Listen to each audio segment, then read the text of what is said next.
Hello guys! Welcome back to my channel. This is Inday Sing. Ayan, pinapakita ko po sa inyo ang aking tindahan na madilim. Madilim na dati, madilim na din ngayon kasi sarado na siya.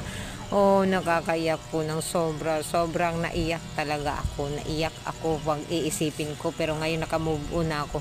Wala na po, sarado na po ang aking tindahan. Wala nang laman. Ayan, nag-utang na lang ako sa personal collection na para may malagay-lagay naman dyan ako. Sus, Diyos ko, kawawa naman ang Inday. Kawawa, sarado na. At ayan, ipinapakita ko po sa inyo. Ayan, yan yung oven. Ayan, bigayan ni Ma'am Kiwi at Sir Arlie. Yan, habang magtitinda, nagluluto. Yan, maliwanag ng aking kapaligiran kasi wala na yung mga lagayan ng mga manok ng asawa ko. Ayan, wala na yung mga manok namin na maraming manok dyan. Dyan yung dyan yung lugar na, ayan, mga lagayan ng mga tangkal dyan.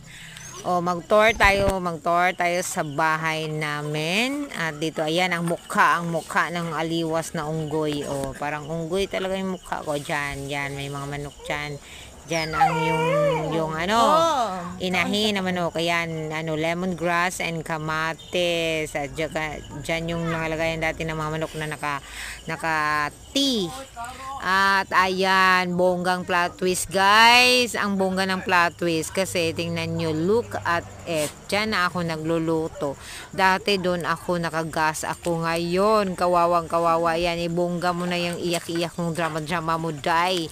Magdrama ka na ng bongga kasi your hands is madudumi na, maiitim na kasi nagkakahoy ka na. O yan, dan nakarma ka talaga, Inday. Nakarma ng Inday. Ayan, wala na, tingkagol na, wala nang laman. Diyos ko miyo, marimar.